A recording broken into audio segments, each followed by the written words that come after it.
ಹಣಕಾಸು ಇಲಾಖೆ ಅವರ ಜನ್ಮಸಿದ್ಧ ಹಕ್ಕು ಅನ್ನೋ ತರ ಸಾಗಿ ಬಂದ್ಬಿಟ್ಟಿದೆ. ಆ ಪರಂಪರೆ ಸಾಗಿ ಬಂದ್ಬಿಟ್ಟಿದೆ.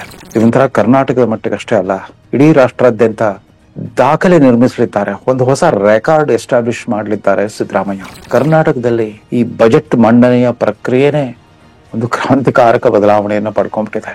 ಧಾರ್ಮಿಕ ಅಲ್ಪಸಂಖ್ಯಾತರಾದ ಮುಸಲ್ಮಾನರಿಗೆ ಎಲ್ಲ ಸರ್ಕಾರಿ ಟೆಂಡರ್ಗಳಲ್ಲಿ 4% ಗುತ್ತೆಗಳನ್ನ ಕಡ್ಡಾಯವಾಗಿ ಕೊಡೋ ನಿಯಮವನ್ನ ಘೋಷಣೆ ಮಾಡಲಿದ್ದಾರಂತೆ. ಕೇಂದ್ರ ಸರ್ಕಾರದ ಬೆರಳು ತೋರ್ತಾ ಕಳೆದ 1.5 ವರ್ಷದಿಂದ ಅಧಿಕಾರದಲ್ಲಿರೋ ಈ ಕಾಂಗ್ರೆಸ್ ಸರ್ಕಾರ ಒಂಥರ ಚೌಳಿ ಮೋಡ್ನಲ್ಲಿ ಬಂದ್ಬಿಟ್ಟಿದೆ. ಸರ್ಕಾರಿ ಗುತ್ತಿಗೆ, ಸರ್ಕಾರಿ ವ್ಯಾಪಾರ ಎಲ್ಲದರಲ್ಲೂ ಜಾತಿವಾರು ಇವ್ರು ಹಂಚಿಕೆ ಮಾಡ್ತಾ ಹೋದ್ರೆ ಇವರ ಮುಂಗಡ ಪತ್ರವನ್ನ ಮುಂಗಡ ಪತ್ರ ಅಂತ ಕರೀಲಿಕ್ಕಾಗಲ್ಲ. ಕಳೆದ 1.5 ವರ್ಷದಿಂದ ಇವರ ದರ್ಬಾರ್ನಲ್ಲಿ ಏನ್ ಕಾಣಿಸ್ತಾ ಇದೆ? ಒಂದೇ ಒಂದು ಆರ್ಥಿಕ ಮಿತವ್ಯಯದ ಘೋಷಣೆ ಆಗಿದೆಯಾ?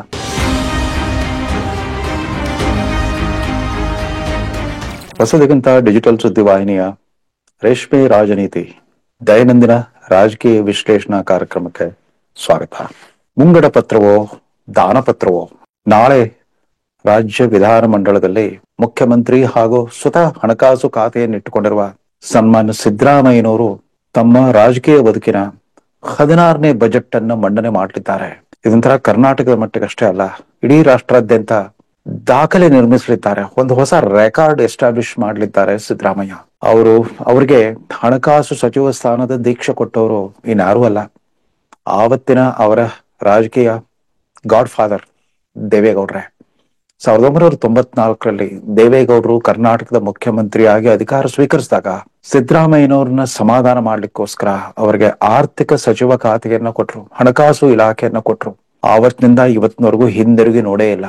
ಅದಾದ ನಂತರ ಯಾವುದೇ ಸರ್ಕಾರದಲ್ಲಿ ಸಿದ್ದರಾಮಯ್ಯನವರು ಇರೋ ಮಂತ್ರಿ ಮಂಡಳದಲ್ಲಿ ಆರ್ಥಿಕ ಇಲಾಖೆ, ಹಣಕಾಸು ಇಲಾಖೆ ಅವರದ್ದೇ ಅನ್ನೋ ರೀತಿಯಲ್ಲಿ ಒಂಥರ ಅವರ ಜನ್ಮಸಿದ್ಧ ಹಕ್ಕು ಅನ್ನೋ ತರ ಸಾಗಿ ಬಂದ್ಬಿಟ್ಟಿದೆ. ಆ ಪರಂಪರೆ ಸಾಗಿ ಬಂದ್ಬಿಟ್ಟಿದೆ. ಅದನ್ನ ಸಮರ್ಸ್ಕೊಳ್ಳೋ ರೀತಿಯಲ್ಲೇ ವಿವಿಧ ಕಾಲಘಟ್ಟಗಳಲ್ಲಿ ಸಿದ್ದರಾಮಯ್ಯನವರು ಆಯಾ ಕಾಲದ ಸರ್ಕಾರಗಳ ಆರ್ಥಿಕ ಸ್ಥಿತಿಗತಿಗಳನ್ನ ಆಧರಿಸಿ ತಮ್ಮ ಅಪಾರವಾದ ವ್ಯವಹಾರ ಜ್ಞಾನ ಮತ್ತು ರಾಜಕೀಯ ಕುಶಾಗ್ರಮತಿಯನ್ನ ಅವಲಂಬಿಸಿಬಿಟ್ಟು ಬಜೆಟ್ಗಳನ್ನು ಮಂಡಿಸ್ತಾ ಬಂದಿದ್ದಾರೆ. ಸಿದ್ದರಾಮಯ್ಯನವರು ದೇವೇಗೌಡರ ಕಾಲದಲ್ಲೂ ಹಣಕಾಸು ಸಚಿವರಾಗಿದ್ರು, ತದನಂತರ ಜೆ.ಎಚ್. ಪಟೇಲ್ ಸರ್ಕಾರದಲ್ಲೂ ಹಣಕಾಸು ಸಚಿವರಾಗಿದ್ರು. ಆಮೇಲೆ 2004ರಲ್ಲಿ ಮೊಟ್ಟ ಮೊದಲ ಬಾರಿಗೆ ಒಂದು ಕಾಂಗ್ರೆಸ್ ಪಕ್ಷವೇ ಒಂದು ಸಮ್ಮಿಶ್ರ ಸರ್ಕಾರ ರಚಿಸಬೇಕಾಗಿ ಬಂದಾಗ ಧರ್ಮಸಿಂಗ್ ಮುಖ್ಯಮಂತ್ರಿ, ಸಿದ್ದರಾಮಯ್ಯನವರೇ ಉಪಮುಖ್ಯಮಂತ್ರಿ ಮತ್ತು ಹಣಕಾಸು ಸಚಿವರಾಗಿದ್ರು. ಅದಾದ್ಮೇಲೆ ತಾವೇ ಮುಖ್ಯಮಂತ್ರಿ ಆದ ಮೊದಲ ಅವಧಿಯ 5 ವರ್ಷ ಉದ್ದಕ್ಕೂ ತಾವೇ ಹಣಕಾಸು ಇಲಾಖೆ ನಿರ್ವಹಿಸಿದ ಸಿದ್ದರಾಮಯ್ಯನವರು ಇದೀಗ 2023ರಿಂದ ಮತ್ತೆ ಇದೀಗ ಈ ಅವಧಿಯ 3ನೇ ಬಜೆಟ್ ಅನ್ನ ಮಂಡಿಸ್ಲಿಕ್ಕೆ ಹೊರಟಿದ್ದಾರೆ. ಅಂದಹಾಗೆ ಕರ್ನಾಟಕದಲ್ಲಿ ಈ ಬಜೆಟ್ ಮಂಡನೆಯ ಪ್ರಕ್ರಿಯೆನೇ ಒಂದು ಕ್ರಾಂತಿಕಾರಕ ಬದಲಾವಣೆಯನ್ನ ಪಡ್ಕೊಂಡ್ಬಿಟ್ಟಿದೆ. ಇದು ಬಹುಶಃ ಯಡಿಯೂರಪ್ಪನವ್ರು ಇದ್ದಾಗ ಶುರುವಾಯ್ತು ಅಂತ ಕಾಣುತ್ತೆ. ಹಿಂದೆ ಯಡಿಯೂರಪ್ಪನವ್ರು ಕೂಡ ಮೊದಲು ಕುಮಾರಸ್ವಾಮಿ ಅವ್ರ ಸರ್ಕಾರದಲ್ಲಿ, ತದನಂತರ ತಮ್ಮದೇ ಸರ್ಕಾರದಲ್ಲಿ ಆರ್ಥಿಕ ಸಚಿವರಾಗಿದ್ರು. ಅವಾಗೆಲ್ಲ ವಿವಿಧ ಜಾತಿ ಮಠಗಳಿಗೆ ಧಾರಾಳವಾಗಿ 1,50,00,000 ಆಯಾ ಮಠದ ಪ್ರತಿಷ್ಠೆ ಮತ್ತು ಘನತೆಗೆ ಅನುಸಾರವಾಗಿ ಸುಮಾರು 100ಕ್ಕೂ ಅಧಿಕ ಮಠಗಳಿಗೆ, ವಿವಿಧ ಜಾತಿ ಜನಾಂಗಗಳ ಮಠಗಳಿಗೆ, ಅದರಲ್ಲೂ ಮಠ ಪರಂಪರೆ ಜಾಸ್ತಿ ಇರೋದ್ರಿಂದ ಕೊಂಚ ಲಿಂಗಾಯತ ಸಮುದಾಯದ ಮಠಗಳಿಗೆ 50 ಲಕ್ಷದಿಂದ 5 ಕೋಟಿವರೆಗೂ ಕೂಡ ಬಜೆಟ್ ಮೂಲಕವೇ ಸರ್ಕಾರದ ಹಣವನ್ನ ವಿನಿಯೋಗ ಮಾಡ್ತಾ ಬಂದ್ಬಿಟ್ರು. ಅದೊಂದು ಪರಂಪರೆ ಶುರುವಾಗ್ಬಿಡ್ತು. ಅದನ್ನ ಪ್ರತಿಭಟಿಸುವ ಶಕ್ತಿ ಯಾರಿಗೂ ಇರಲಿಲ್ಲ, ಅದಕ್ಕೆ ಆಕ್ಷೇಪ ಎತ್ತುವ ಧೈರ್ಯ ಯಾರಿಗೂ ಇರಲಿಲ್ಲ. ಪ್ರತಿಪಕ್ಷದಲ್ಲಿ ಸಿದ್ದರಾಮಯ್ಯನವರ ಆದಿಯಾಗಿ ಕಾಂಗ್ರೆಸ್ ಪಕ್ಷದ ಘಟಾನುಘಟಿಗಳೆಲ್ಲ ಇದ್ರು ಕೂಡ ಯಾರು ಕೂಡ ಮಠಮಾನ್ಯಗಳಿಗೆ ಸರ್ಕಾರದ ಬೊಕ್ಕಸದಿಂದ ಹಣ ಹೋಗೋದನ್ನ ಯಾರು ಆಕ್ಷೇಪಣೆ ಮಾಡಲೂ ಇಲ್ಲ. ಅದಾದ ನಂತರ ಸಿದ್ದರಾಮಯ್ಯನವರು ಬಂದ್ರು. ಅವರು ಕೂಡ ಸ್ವತಃ ಸಮಾಜವಾದಿ ಆದ್ರೂ ಕೂಡ ನಾಸ್ತಿಕರಂತೆ ಬಹಿರಂಗವಾಗಿ ವರ್ತಿಸ್ತಾ ಇದ್ರು ಕೂಡ ಅವರು ಕೂಡ ಹಿಂದುಳಿದ ಮಠಗಳು, ಇತರ ಹಿಂದುಳಿದ ವರ್ಗಗಳ ಮಠಮಾನಗಳು ಯಾವಿದ್ವೋ ಅವನ್ನೆಲ್ಲ ಗುರುತಿಸ್ಬಿಟ್ಟು ಅವ್ರಿಗೂ ಕೂಡ ಕೊಂಚ ದಾನ ಕೊಡ್ತಾ ಬಂದ್ರು. ಇದಾದ ನಂತರ ಪರಿಶಿಷ್ಟ ಜಾತಿ ಪರಿಶಿಷ್ಟ ಜನಾಂಗಗಳಿಗೆ ಇದುವರೆಗಿನ ಮೀಸಲಾತಿ ಏನಿತ್ತು ಅಂದ್ರೆ ಶಿಕ್ಷಣ, ವೃತ್ತಿ ಶಿಕ್ಷಣಕ್ಕೆ ಪ್ರವೇಶ ಮತ್ತು ವೃತ್ತಿ ಶಿಕ್ಷಣ, ಉನ್ನತ ಶಿಕ್ಷಣಕ್ಕೆ ಪ್ರವೇಶ ಹಾಗೂ ಸರ್ಕಾರಿ ಉದ್ಯೋಗಗಳಿಗಿದ್ದ ಮೀಸಲಾತಿಯನ್ನ ಸರ್ಕಾರಿ ಗುತ್ತಿಗೆಗಳಿಗೂ ಕೂಡ ವಿಸ್ತರಿಸ್ಬಿಟ್ಟು ಮತ್ತೊಂದು ದಾಖಲೆಯನ್ನು ಬರೆದ್ರು ಸಿದ್ದರಾಮಯ್ಯ. 24.5% ಸರ್ಕಾರಿ ಟೆಂಡರ್ಗಳನ್ನ ಪರಿಶಿಷ್ಟ ಜಾತಿ ಪರಿಶಿಷ್ಟ ಪಂಗಡಗಳಿಗೆ ಅವರ ಜನಸಂಖ್ಯಾವಾರು ಕಡ್ಡಾಯವಾಗಿ ಕೊಡ್ಲೇಬೇಕು ಅನ್ನೋ ಒಂದು ಪರಿಪಾಠವನ್ನು ಜಾರಿಗೆ ತಂದ್ರು. ಈಗ ಅದನ್ನೇ ಭಾರತೀಯ ಜನತಾ ಪಕ್ಷದ ಸರ್ಕಾರ ಕೂಡ ಯಥಾವತ್ತಾಗಿ ಮುಂದುವರ್ಸ್ಕೊಂಡು ಹೋಗಿತ್ತು. ಆದ್ರೆ ಮತ್ತೊಂದು ದಾಖಲೆ ನಿರ್ಮಿಸಿತ್ತು ಆ ಭಾರತೀಯ ಜನತಾ ಪಕ್ಷದ ಸರ್ಕಾರ. 2019 ಆಪರೇಷನ್ ಕಮಲದ ನಂತರ ಬಂದ್ರ ಸರ್ಕಾರ ಜಾತಿವಾರು ನಿಗಮಗಳ ಸ್ಥಾಪನೆಗೆ ಕೈ ಹಾಕ್ಬಿಡ್ತು. ಲಿಂಗಾಯತರ ನಿಗಮ, ಒಕ್ಕಲಿಗರಿಗೊಂದು ನಿಗಮ, ವೈಶ್ಯರಿಗೊಂದು ನಿಗಮ, ಜೈನರಿಗೊಂದು ನಿಗಮ, ಹೀಗೆ ಜಾತಿವಾರು ನಿಗಮ ಸ್ಥಾಪನೆ ಮತ್ತು ಆಯಾ ನಿಗಮಕ್ಕೆ ಇಂತಿಷ್ಟು ಕೋಟಿ ಅಂತಂದ್ಬಿಟ್ಟು ಸರ್ಕಾರಿ ಅನುದಾನ ಹಂಚಿಕೆ ಮತ್ತೊಂದು ಪರಿಪಾಠ ಶುರುವಾಗಿತ್ತು. ಸಿದ್ದರಾಮಯ್ಯನವರು ಅದನ್ನೀಗ ಮತ್ತೊಂದು ಹಂತಕ್ಕೆ ತಗೊಂಡು ಹೋಗ್ತಾ ಇದ್ದಾರೆ. ಈಗಾಗಲೇ ಪ್ರಕಟಿತ ಸರ್ಕಾರಿ ಮೂಲಗಳ ವದಂತಿಗಳ ಪ್ರಕಾರ ಇನ್ನು ಮುಂದೆ ಧಾರ್ಮಿಕ ಅಲ್ಪಸಂಖ್ಯಾತರಾದ ಮುಸಲ್ಮಾನರಿಗೆ ಎಲ್ಲ ಸರ್ಕಾರಿ ಟೆಂಡರ್ಗಳಲ್ಲಿ 4% ಗುತ್ತೆಗಳನ್ನ ಕಡ್ಡಾಯವಾಗಿ ಕೊಡೋ ನಿಯಮವನ್ನ ಘೋಷಣೆ ಮಾಡಲಿದ್ದಾರಂತೆ. ಈಗಾಗಲೇ ಇತರ ಹಿಂದುಳಿದ ವರ್ಗಗಳಿಗೆ 4%, ಪರಿಶಿಷ್ಟ ಜಾತಿ ಪರಿಶಿಷ್ಟ ಪಂಗಡದವ್ರಿಗೆ 24.5% ಮತ್ತು ಇದರ ಸಾಮಾನ್ಯ ವರ್ಗಕ್ಕೆ 57% ಸರ್ಕಾರಿ ಗುತ್ತಿಗೆಗಳಲ್ಲಿ ವಿತರಣೆ ಮಾಡ್ತಾ ಬಂದಿದ್ರು.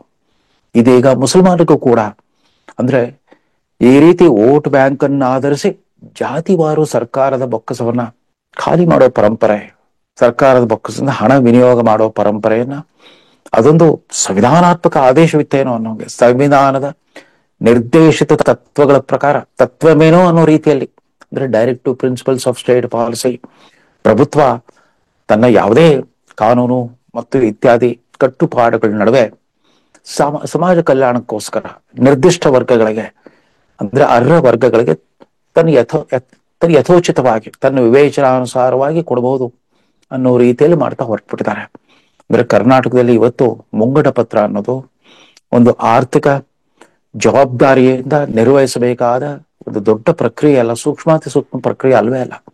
ಅದ್ರಲ್ಲೇ ನೋಡಿ 2025 ಬಂದ್ರೆ 2025 ಜುಲೈ ಬಂದ್ರೆ ಡಾಕ್ಟರ್ ಮನಮೋಹನ್ ಸಿಂಗ್ ಪ್ರಣೀತ ಜಾಗತೀಕರಣದ ಆರ್ಥಿಕ ನೀತಿ ಬಂದು 34 ವರ್ಷಗಳಾಗುತ್ತೆ. ಇಷ್ಟಾದ್ರೂ ಕೂಡ 1999ರಿಂದ 2004ವರೆಗೆ ಅಧಿಕಾರದಲ್ಲಿದ್ದ ಎನ್ ಕೃಷ್ಣ ಅವರ ಒಬ್ಬರನ್ನ ಹೊರತುಪಡಿಸಿ ಇನ್ಯಾರಿಗೂ ಕೂಡ ತದನಂತರ ಬಂದ ಯಾವುದೇ ಹಣಕಾಸು ಸಚಿವರಿಗೂ ಕೂಡ ಅಥವಾ ಮುಖ್ಯಮಂತ್ರಿಗಳು ಕೂಡ ನಾವು ಜಾಗತೀಕರಣದ ಯುಗದಲ್ಲಿದ್ದೇವೆ, ಕಾರ್ಪೊರೇಟ್ ವಲಯದಿಂದ ಹರಿದು ಬರ್ತಾ ಇರೋ ಕೋಟ್ಯಂತರ ರೂಪಾಯಿ ವರಮಾನದಿಂದಾಗಿ ಸರ್ಕಾರಗಳ ಆರ್ಥಿಕ ಸಾಮರ್ಥ್ಯ ಕೂಡ ವರ್ಷವೂ ಹೆಚ್ಚುತ್ತಾ ಬಂದ್ಬಿಟ್ಟಿದೆ. 2003-04 ಹಣಕಾಸು ವರ್ಷದಲ್ಲಿ ಕೇವಲ 50 ಕೋಟಿಯಷ್ಟಿದ್ದ ಸರ್ಕಾರದ ಬಜೆಟ್ ಗಾತ್ರ ಇವತ್ತು 3,80,000 ಕೋಟಿಗಳಷ್ಟು ದೊಡ್ಡದಾಗಿ ಬೆಳೆದಿದೆ. ಬೃಹತ್ ಗಾತ್ರದ ಬಜೆಟ್ ಇವತ್ತು ಬರ್ಲಿಕ್ಕೆ ಕಾರಣ ಈ ಜಾಗತೀಕರಣ ಆಧಾರಿತ ಆರ್ಥಿಕ ನೀತಿ, ಜ್ಞಾನಾಧಾರಿತ ಆರ್ಥಿಕ ನೀತಿ, ಮುಕ್ತ ಮಾರುಕಟ್ಟೆ ನೀತಿ, ಖಾಸಗಿ ಕಾರ್ಪೊರೇಟ್ ವಲಯ, ವಿಶೇಷವಾಗಿ IT-BT ವಲಯದಿಂದ ಹರಿದು ಬಂದ ಆ ವಿದೇಶಿ ವಿನಿಮಯದ ಲಾಭದಿಂದಾಗಿ ಈ ಪ್ರಮಾಣದ ತೆರಿಗೆ ಸಂಗ್ರಹ ಆಗ್ಲಿಕ್ಕೆ ಶುರುವಾಗಿಬಿಡ್ತು ಸರ್ಕಾರಗಳಿಗೆ. ಸರ್ಕಾರದ ವರಮಾನ ಹೆಚ್ಚಾದಂತೆಲ್ಲ ಇಷ್ಟೊತ್ತಾಗ್ಲೇ ರಾಜ್ಯದ ಬಡವರು ಉದ್ಧಾರ ಆಗ್ಬೇಕಾಗಿತ್ತು, ಬಡತನದ ಪ್ರಮಾಣ ಗಣನೀಯವಾಗಿ ಕಡಿಮೆ ಆಗ್ಬೇಕಾಗಿತ್ತು. ಹಾಗಾಗ್ಲೇ ಇಲ್ಲ. ಜಾಗತೀಕರಣದಿಂದ ಸರ್ಕಾರ ಶ್ರೀಮಂತವಾಯಿತು, ಮಧ್ಯಮ ವರ್ಗ ಶ್ರೀಮಂತಿಗೆ ಹೊಸ ಮೆಟ್ಲುಗಳನ್ನ ಏರ್ತಾ ಹೋಯ್ತು. ಅದೇ ರೀತಿ ಕಾರ್ಪೊರೇಟ್ ವಲಯದ ದಿಗ್ಗಜಗಳೆಲ್ಲ ಸಾವಿರಾರು ಕೋಟಿ ಲೆಕ್ಕದಲ್ಲಿ ತಮ್ಮ ವಾರ್ಷಿಕ ವರಮಾನವನ್ನ ಬಹಿರಂಗವಾಗಿ ಘೋಷಿಸ್ತಾ ಬಂದ್ಬಿಟ್ರು. ಈ ವ್ಯವಸ್ಥೆಯಲ್ಲಿ ಸರ್ಕಾರಗಳ ಜವಾಬ್ದಾರಿ ಏನಿತ್ತು?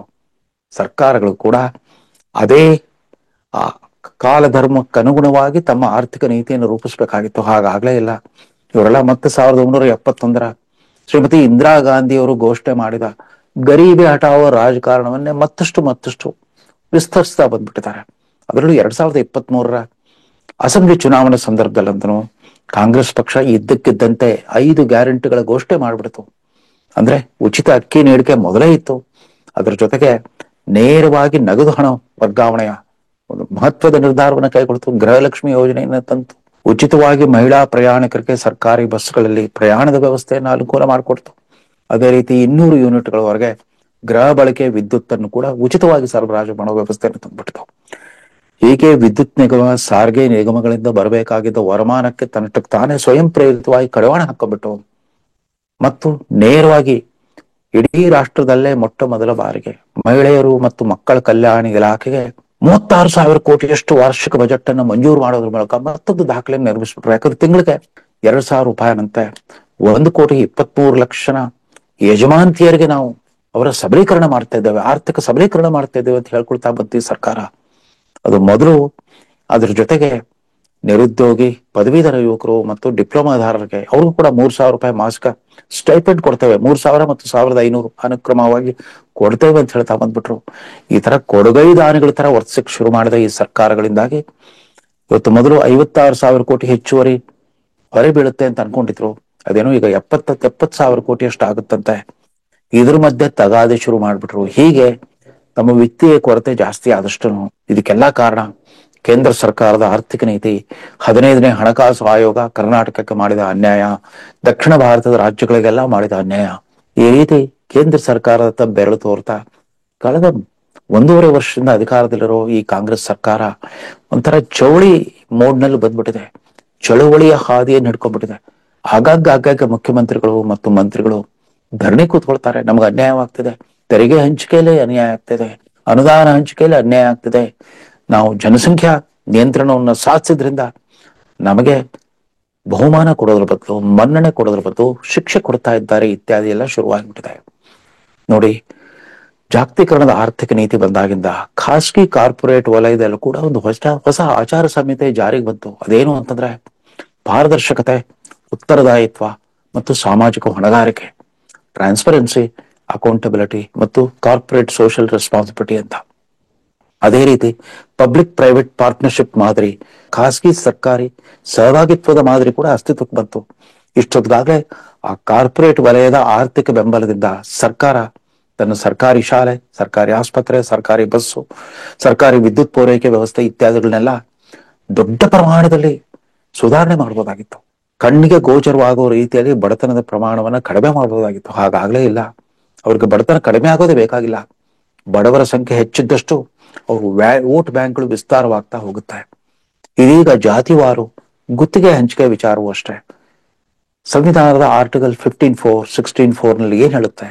ಹೌದು, ಪರಿಶಿಷ್ಟ ಜಾತಿ, ಪರಿಶಿಷ್ಟ ವರ್ಗದವರು ಅಲ್ಲದೆ ಇತರ ಹಿಂದುಳಿದ ವರ್ಗಗಳಿಗೆ ಶಿಕ್ಷಣದ ಪ್ರವೇಶಾವಕಾಶದಲ್ಲಿ ಮತ್ತು ಸರ್ಕಾರಿ ಉದ್ಯೋಗದ ವಿಚಾರದಲ್ಲಿ ಮಾತ್ರ ಮೀಸಲಾತಿ ಕೊಡಬೇಕು ಅಂತ.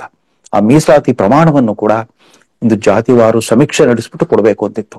ಈಗ ಹಾಗಾಗ್ತಾ ಇಲ್ಲ. ಸರ್ಕಾರಿ ಗುತ್ತಿಗೆ, ಸರ್ಕಾರಿ ವ್ಯಾಪಾರ ಎಲ್ಲದರಲ್ಲೂ ಜಾತಿವಾರು ಇವ್ರು ಹಂಚಿಕೆ ಮಾಡ್ತಾ ಹೋದ್ರೆ ಇವರ ಮುಂಗಡ ಪತ್ರವನ್ನ ಮುಂಗಡ ಪತ್ರ ಅಂತ ಕರೀಲಿಕ್ಕಾಗಲ್ಲ, ಆಯವ್ಯಯ ಅಂತ ಕರೀಲಿಕ್ಕಾಗಲ್ಲ.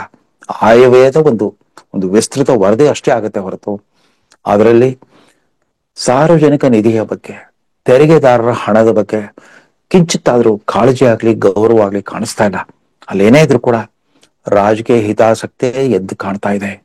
ಇಂಥ ಒಂದು ದಯನೀಯ ವ್ಯವಸ್ಥೆಗೆ ಸಿದ್ದರಾಮಯ್ಯನವರು ಕೂಡ ಶರಣಾಗ್ಬಿಟ್ರಲ್ಲ ಅನ್ನೋ ವಿಷಾದ ನಮ್ದು. ನೋಡಿ, ಕೋವಿಡ್ ನಂತರದ ಅವಧಿಯಲ್ಲಿ 2021, 22, 23 ಅವಧಿಯಲ್ಲಿ ಕೇಂದ್ರದ ಹಣಕಾಸು ಸಚಿವೆ ಅವತ್ತಿನ ಮುಗ್ಗಟ್ಟಿನ ಸ್ಥಿತಿಯಲ್ಲೂ ಕೂಡ ಇಡೀ ಪ್ರಪಂಚದ ವ್ಯಾಪಾರವೇ ಸ್ಥಗಿತಗೊಂಡಿತ್ತು. ಭಾರತದ ಆರ್ಥಿಕ ವ್ಯವಸ್ಥೆ ಕೂಡ ನಿಂತು ಹೋಗಿತ್ತು. ಅಂತ ಸಂದರ್ಭದಲ್ಲಿ ಕೂಡ 24 ಲಕ್ಷ ಕೋಟಿ ಪ್ಯಾಕೇಜ್ ಅನ್ನ ಕೊಟ್ಟರು ಕೇಂದ್ರದ ಹಣಕಾಸು ಸಚಿವೆ ನಿರ್ಮಲಾ ಸೀತಾರಾಮನ್. ಅವ್ರು ಕೊಟ್ಟಿದ್ದು ಯಾವ ಕ್ಷೇತ್ರಗಳಿಗೆ? ಕೃಷಿ ಮತ್ತು MSME ಕ್ಷೇತ್ರಕ್ಕೆ, ಸೂಕ್ಷ್ಮ, ಸಣ್ಣ ಮತ್ತು ಮಧ್ಯಮ ಕೈಗಾರಿಕೆಗಳಿಗೆ.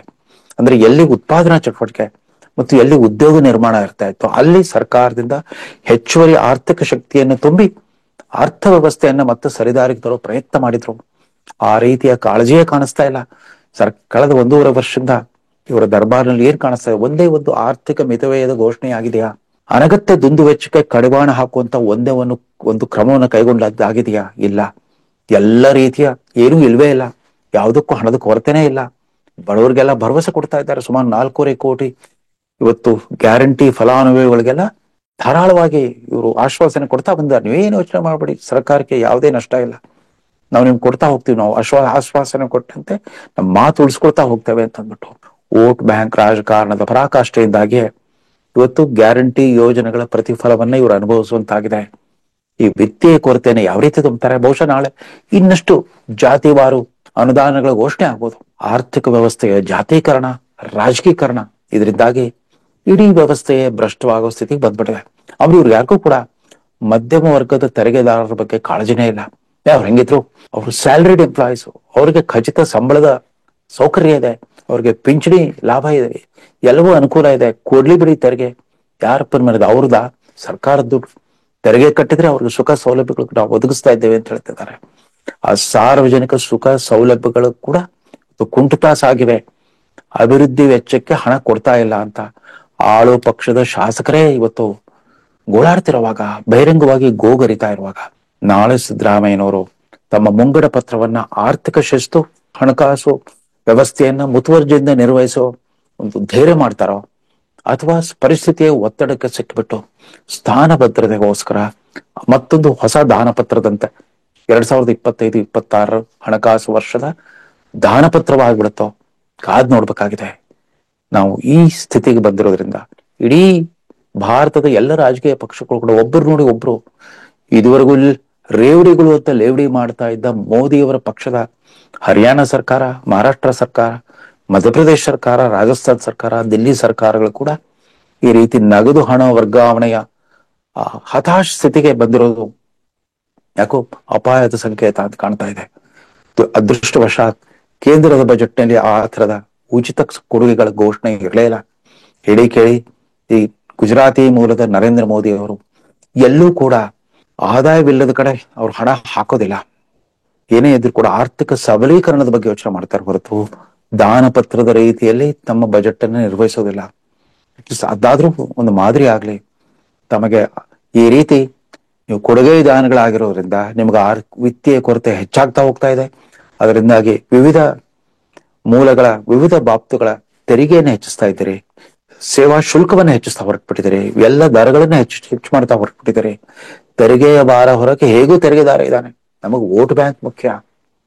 ಈ ರೀತಿ ಒಂದು ವಿಕೃತ ಮನಸ್ಥಿತಿಯ ಆರ್ಥಿಕ ವ್ಯವಸ್ಥೆ ಎಲ್ಲಿವರೆಗೆ ಕೊಂಡು ಹೋಗುತ್ತೋ ಅಂತ ಆತಂಕ ವ್ಯಕ್ತಪಡಿಸ್ತಾ ಈ ಸಂಚಿಕೆ ಮುಗಿಸ್ತಾ ಇದ್ದೇನೆ. ನಮಸ್ಕಾರ.